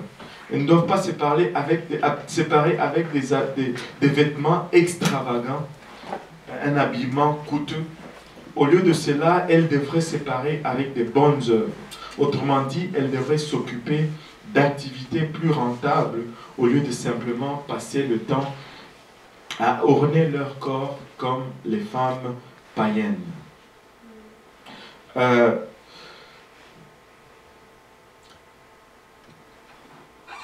Les cheveux tressés, on a déjà touché ce point. Dans le monde romain de l'époque, les femmes tressaient leurs cheveux avec soin, les arrangeant de façon compliquée et les peignaient et les mêlaient avec de l'or et des pierres précieuses ou des perles. Ainsi, Paul ne condamne pas une chevelure tressée de manière ordonnée et appropriée, mais plutôt cet extrême orgueil, où tu ajoutes ce qui n'est pas. Des fois, tu vas voir même des noirs avec des cheveux blonds. Je n'ai jamais compris cette équation.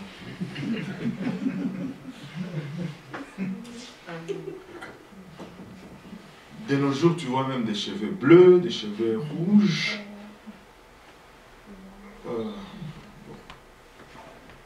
L'or ou le perle.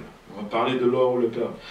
Et tout ça, je vais l'afficher sur Internet. Vous pouvez aller le downloader et le lire pour vous-même et revenir avec des questions en privé quand on aura le temps, parce que le temps nous manque. Il est déjà 9h13 là. jpeniel.org et sur, on va commencer à afficher aussi sur frenchevangelism.org, jpeniel.org. On est en train de mettre aussi un site sur pied, UPC, Église pentecôtiste de l'Est de Montréal. Je crois que c'est Eastern Montreal UPC.org en anglais. En français, je ne sais pas encore. Mais c'est en route, c'est déjà on. Maintenant, Regardez l'or et les perles. Ceci était aussi abondant dans le monde romain sous la forme de bagues, de bracelets, de boucles d'oreilles, etc. Et Paul parlait contre leur utilisation parce que c'était un gaspillage de l'argent et n'avait pas d'autre fonction que d'encourager la vanité personnelle et les désirs de l'intention du sexe opposé.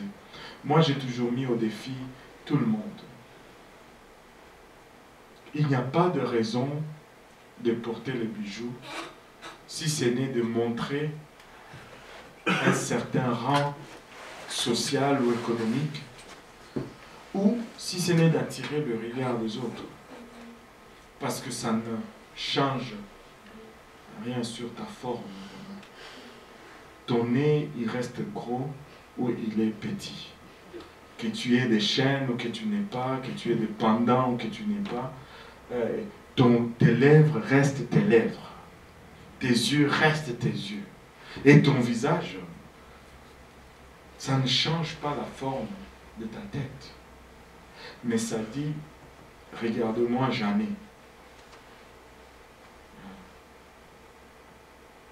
J'en ai tellement que je ne sais pas quoi en faire, ben je vais juste le mettre là et ça ne sert à rien. Il n'y a pas une autre raison. Et aller chez moi, c'est toute une compétition. Même les gens qui se privent à manger pour acheter des bijoux, et ils sont...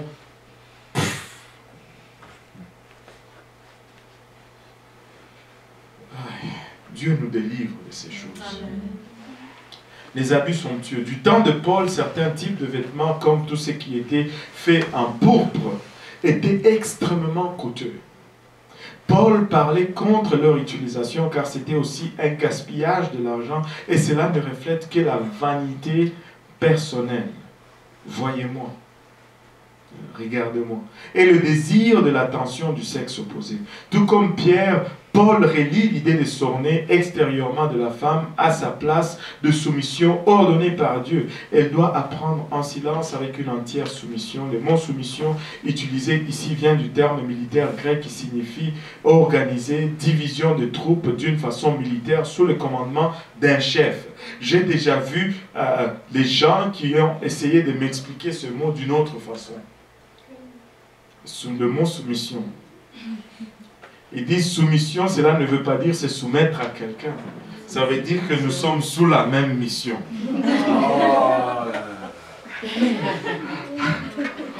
Wow. Ben, c'est bien d'essayer quand même.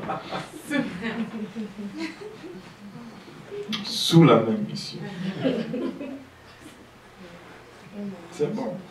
Le problème, c'est que ça ne marche qu'en français.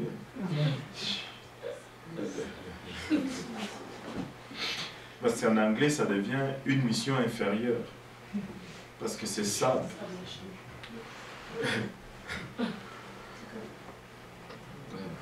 Dans son utilisation non militaire, c'est une attitude volontaire de céder.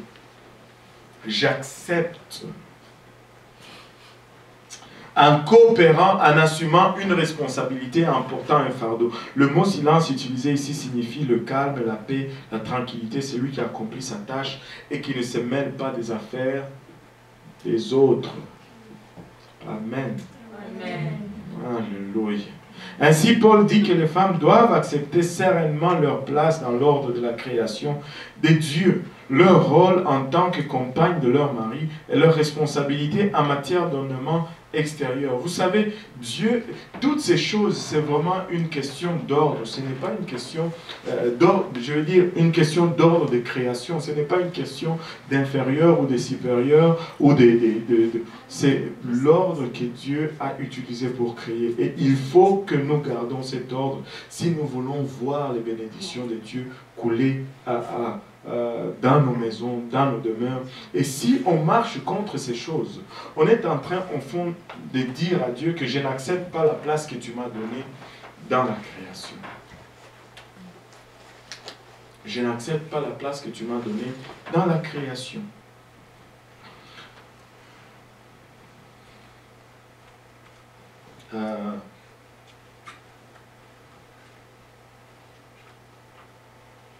On va s'arrêter là parce que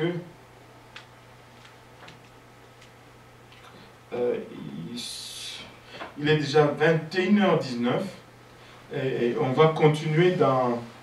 on va marquer ça.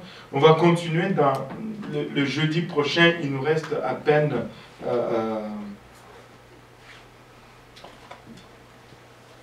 4 pages. Mais je sais qu'on va générer beaucoup de questions. Donc on va arrêter là.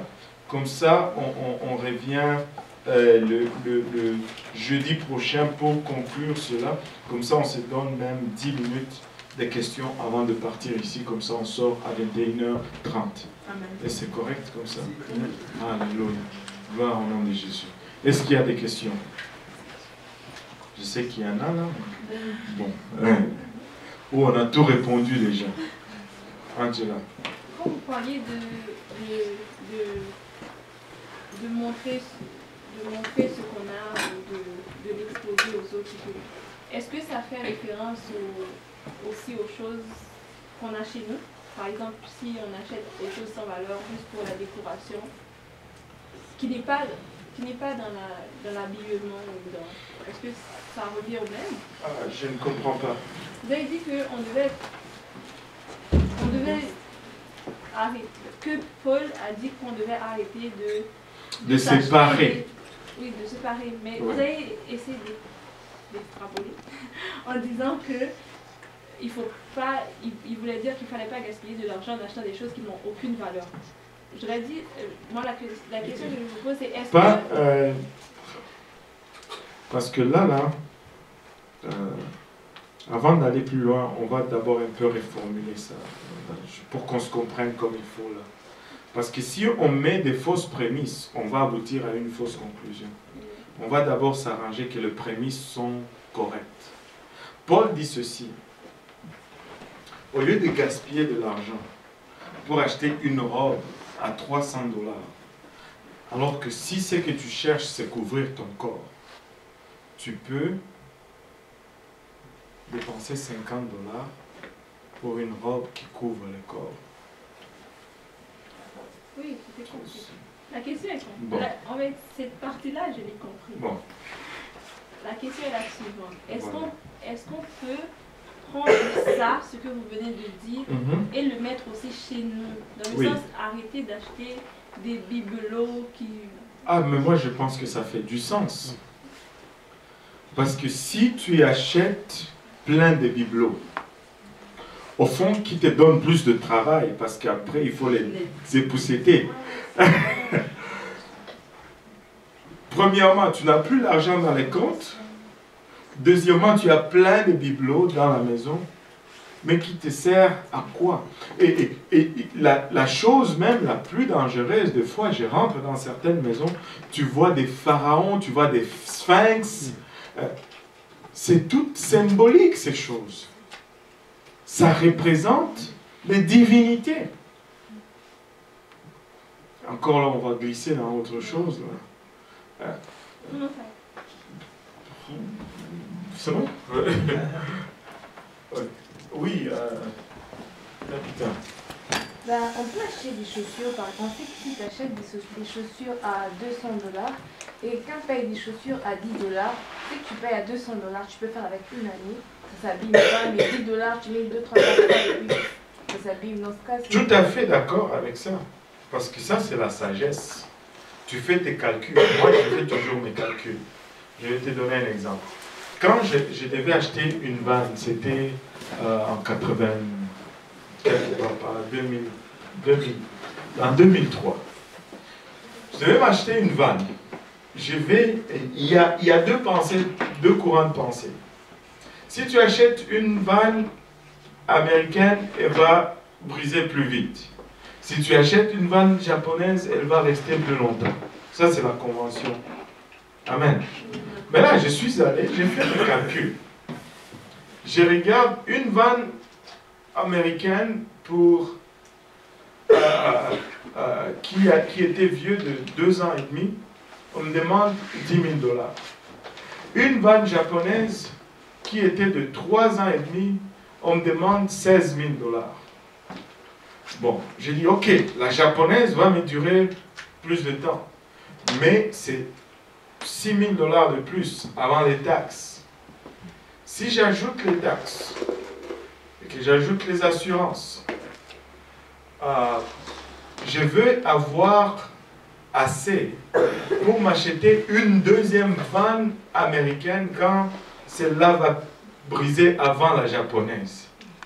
Alors je me suis dit, là je suis gagnant en achetant l'américaine. Il calcule, c'est tout simplement, si ton but c'est de sauver de l'argent, des fois tu peux sauver en dépensant un peu plus maintenant qu'en essayant toujours de gratter là. Il y en a qui vont conduire 10 km pour sauver 1 $ sur l'essence. Ce n'est pas intelligent non plus là. Mais des fois, ça vaut la peine de conduire 10 km parce que tu sauves 10, 12 $ sur le réservoir. Fais tes calculs et si la motivation c'est pour bien gérer ton argent, c'est correct. Mais si la motivation c'est pour avoir des Nike au lieu des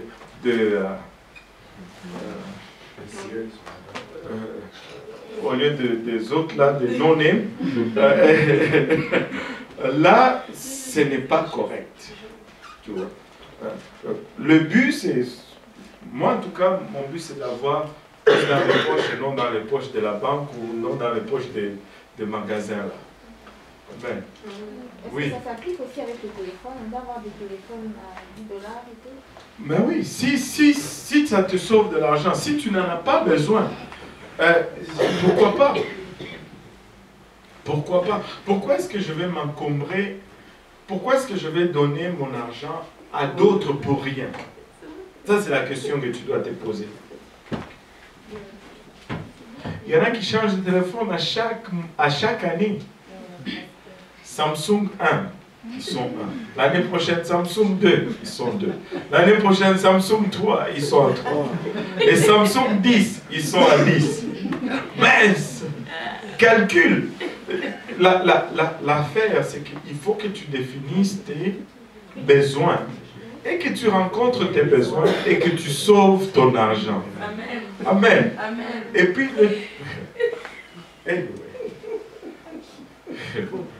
le but, c'est de sauver ton argent. Ce n'est pas de le gaspiller inutilement. C'est un travail pour se faire plaisir. Amen. Mais c'est un plaisir d'avoir un téléphone qui marche, mais ce n'est pas un plaisir de payer 2 fois pour un téléphone que je peux avoir pour une fois. Si mon besoin est rencontré, j'ai le plaisir. C'est quoi mon plaisir? C'est de satisfaire le besoin ou c'est dire que j'ai telle chose? Mon plaisir, s'il est matérialiste,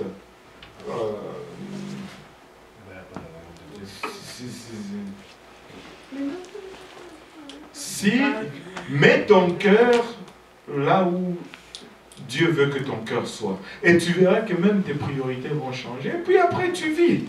Ok? Et vis. Je ne dis pas que maintenant, bon, pour sauver l'argent, on va juste manger juste du pain et de l'eau. Si vous voulez aller à cet extrême, on va y aller. Mais ce n'est pas là le point. Vous savez c'est quoi la clé? Sois honnête devant Dieu et devant toi-même. Est-ce que c'est ça? Est-ce que ça je le veux? Pourquoi est-ce que je veux ça? Pourquoi est-ce que je veux ça? Est-ce qu'il y a un besoin qui est rencontré? Ou c'est parce que tout le monde a iPad que je veux aussi... Parce que c'est beau. C'est quoi beau? C'est comme les vêtements, ça tu vas acheter un vêtement, tu prends parce que c'est beau. C'est quoi beau?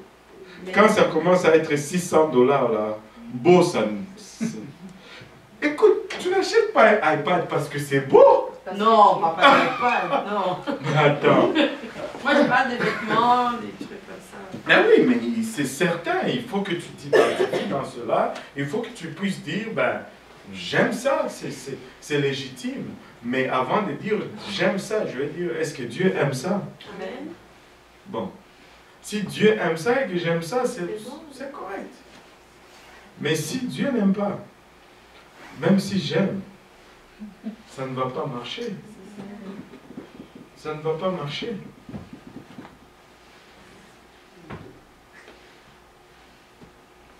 Aïe, aïe, aïe. Vous savez,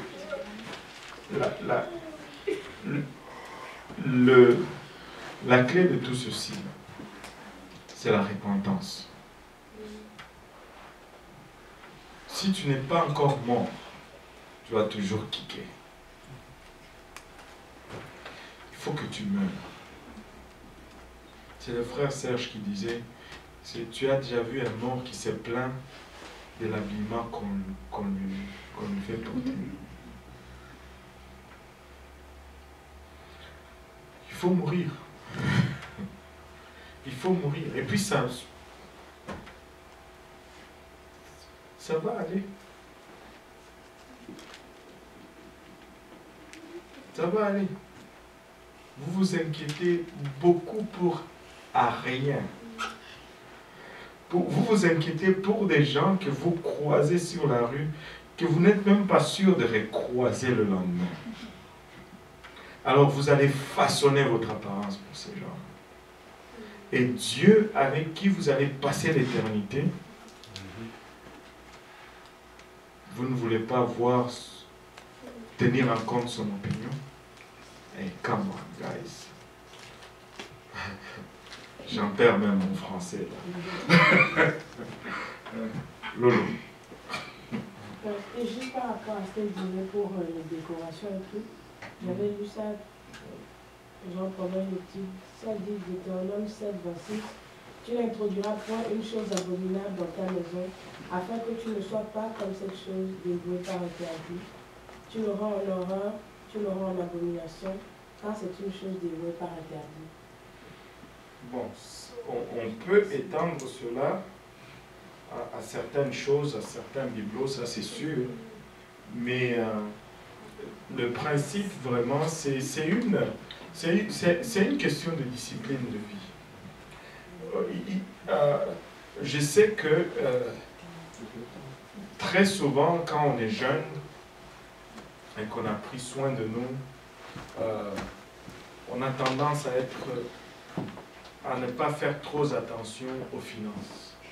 Mais quand on commence à travailler, qu'on commence à suer, qu'on commence à voir la valeur de chaque dollar, on commence à réfléchir un peu 2 fois plus avant de dépenser ces dollars.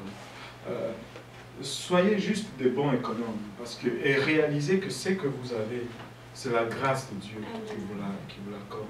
Nous ne méritons rien. Ce que nous avons, c'est par la grâce de Dieu. Aujourd'hui, si je ne sais pas pour vous, mais moi je vais vous dire personnellement, pour moi, je suis arrivé dans ce pays, je n'avais rien. J'avais juste un sac de sport, des vieilles guenilles et 100 dollars dans mes poches. Ce que j'ai, c'est Dieu qui me l'a donné. Je ne peux pas discuter avec Dieu. Je ne peux pas argumenter avec Dieu. Il me dit, je fais, c'est lui le boss. De toute façon, c'est lui qui m'assure jour après jour. Et ce qu'il me donne, je vais m'assurer que je l'utilise et je le mets à la bonne place pour que je lui sois agréable. Sinon, et si c'est fâché qu'il m'ait coupé les vivres, je vais galérer. Je vais peiner. Je vais peiner. Il faut réaliser que nous dépendons de Dieu. Si nous réalisons que nous dépendons de Dieu et que tout ce que nous avons vient de lui, déjà on a fait un pas dans la bonne direction. Et maintenant, après cela, si nous nous disons, bon, nous allons rechercher son plaisir avant le nôtre, c'est un autre pas dans la bonne direction. Et il y a des combats qui vont se faire. L'homme intérieur, là, des fois, le vieil homme va vouloir toujours revenir à la surface. Il faut toujours avoir, c'est pourquoi des fois à la maison, là, il faut avoir une grosse Bible. Là. Chaque fois que ce vieil homme veut revenir à la surface, bang, un coup sur la tête, il tombe encore. Et chaque fois qu'il veut revenir à la bang, tu l'assommes encore, il tombe encore. C'est une lutte continue, je l'avoue. Et si tu te laisses aller, tu manques l'église une semaine. Et tu vas voir. Subitement, la vieille chanson de Bob Marley que tu avais oubliée commence à tonner dans ta tête. De nulle part.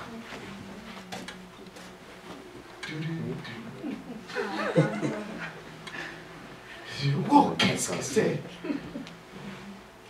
C'est un combat continu. Mais nous allons vaincre.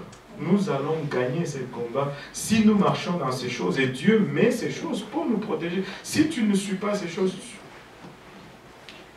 tu vas t'y perdre. Ce sont des garde-fous. Et ça, ce sont les standards de la Bible. Amen. D'autres questions?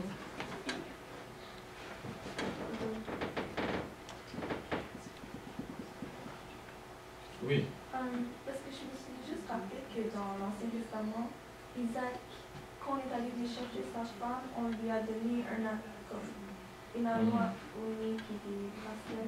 Ouais. C'était pourquoi? Ben, ça, c'était parce que c'était leur coutume, leur tradition. Tu vas voir dans l'Ancien Testament, il y a beaucoup de choses qui sont faites qui ne sont pas des commandements de Dieu. Mais c'est ce qu'ils ont fait. Et Dieu ne les a pas cachés. Mais cela ne veut pas dire qu'il est d'accord avec cela. Tout comme Abraham avait 3 femmes. Cela ne veut pas dire que nous allons avoir tous 3 femmes. Mais c'était leur pratique que Dieu a tolérée. On explique souvent cela par l'enseignement de la révélation progressive. Dieu a commencé à montrer des choses graduellement jusqu'à ce qu'il nous amène à la perfection. Il ne demande pas en partant que nous commençons directement à courir. Et il nous amène tranquillement, même dans l'église. Et surtout vous les jeunes chrétiens zélés, laissez-moi vous dire, tranquillement avec les gens. Quelqu'un qui vient aujourd'hui, tu veux lui sortir toute la machine, doucement. Ça t'a pris 7 ans avant que tu arrives là où tu es. Donne un peu du temps à l'autre aussi de s'asseoir. Je ne vous dis pas, allez aujourd'hui, non. Prends le temps et tu vas grandir dans ces choses. Nous, on t'aime. Comme tu es, on t'aime. Et Dieu t'aime comme tu es. Mais on doit t'enseigner ces choses. Et on veut que tu grandisses dans ces choses comme Dieu t'amène. Mais ce n'est pas parce que tu viens aujourd'hui et tu entends cela, tu dis, oh, bon, dans cette église, on ne m'aime pas sûrement. Non, on t'aime. Et quand tu n'es pas là, tu nous manques. Amen. Mais quand Dieu te parle, tu es mieux de lui obéir. À un moment, il va te dire, ok, comment là, est-ce que tu veux t'approcher vraiment de moi là? Si tu veux t'approcher de moi, ça me prend. Et puis après, bon, là, ça là, quand même. Tu ne vas pas manger le cérélac toute ta vie là. Il y en a qui connaissent le cérélac? Oui.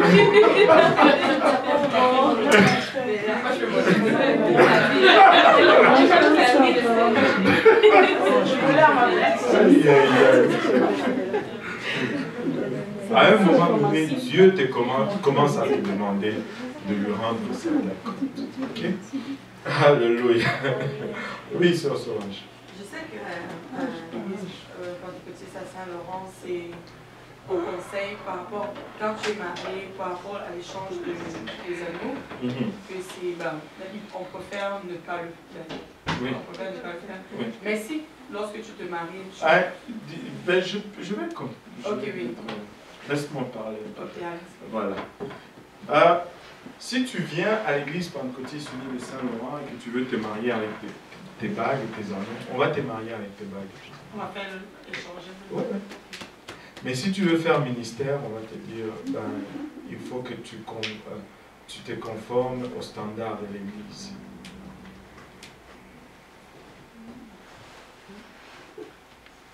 Donc se conformer, ça veut dire enlever les mœurs, Ouais. seulement ça? Ouais. Je pensais que c'était sur eux, mais pas les gars. Non, non, non.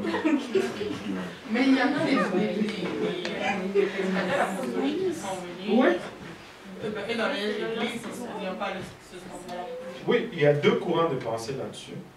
Et c'est fondé sur ceci. Il y en a qui disent que pour montrer que je suis marié et pour éviter de tomber dans la tentation, je vais mettre une bague. C'est ceux qui portent la bague et c'est ce qu'ils disent. Mais quand tu regardes bibliquement parlant, ce n'est pas la coutume de mettre l'anneau pour le mariage, ce n'est pas une coutume que Dieu demande. C'est une tradition des hommes. Maintenant, si Dieu ne le demande pas, et que si on va creuser dans l'origine de cela, on voit qu'il y a beaucoup trop de choses qui sont reliées à la mythologie. Si on disait par exemple, ok, la bague de mariage, ok, on va dire la bague de mariage, mais pourquoi alors est-ce qu'on met aussi la bague de fiançailles? C'est toujours pour s'empêcher de tomber. Là, tu as deux bagues en or avec un caillou de diamant dessus. N'est-ce pas inutile aussi? N'est-ce pas un gaspillage de l'argent que Paul... N'est-ce pas une vanité que Paul est en train de dire? Et si tu regardes l'origine, d'abord le doigt auquel cela est placé, on dit que on le place à ce doigt-là parce que il y a un nerf qui relie le doigt au cœur. Et moi, je ne veux pas être lié. C'est un lien. Bon, en plus, la bague de fiançailles, le caillou dessus, là, vous savez d'où ça vient? Ça vient de la mythologie grecque. Un humain qui voulait... enfin, une déesse est tombée en amour avec un humain, je ne me rappelle plus le nom, il y a certains qui connaissent le nom. Et puis, et comme les dieux étaient jaloux de cet humain qui a osé, je ne sais pas, séduire une déesse ou vice-versa, il a été condamné à être attaché à une pierre pour l'éternité. C'est ça. Moi, je ne veux pas de ça dans ma vie. Je fais rien. Pardon? Je ne veux pas de ça. Et l'autre chose, c'est celui-ci. On dit que si j'ai la bague de mariage, ça me permet d'éviter de tomber dans l'infidélité. Ça, vraiment, là. Si ça prend ça pour ne pas être infidèle, alors ton mariage ne tient pas à beaucoup.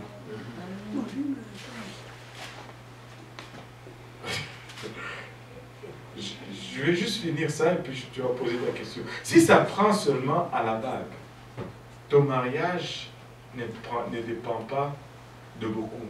Aujourd'hui, là, les gens, selon les sondages, je pense que c'est en 2011 ou 12 que j'ai vu ça, ici à Montréal, selon les sondages, les femmes non mariées qui sont à la recherche de quelqu'un, ils vont expressément viser ceux qui ont une bague. Ils vont expressément viser ceux qui ont une bague parce qu'ils disent, ah, si il est bon pour quelqu'un, alors moi aussi je le veux pour moi parce qu'il devrait être digne d'être épousé. Ce n'est pas parce que j'ai une bague que je vais dire non aux sollicitations. C'est parce que j'ai la crainte de Dieu que je vais dire non à toute sollicitation. Il y en a qui enlèvent même leur bague et ils font leurs affaires. Et puis après, ils remettent leur bague. Finalement, c'est quoi la chose?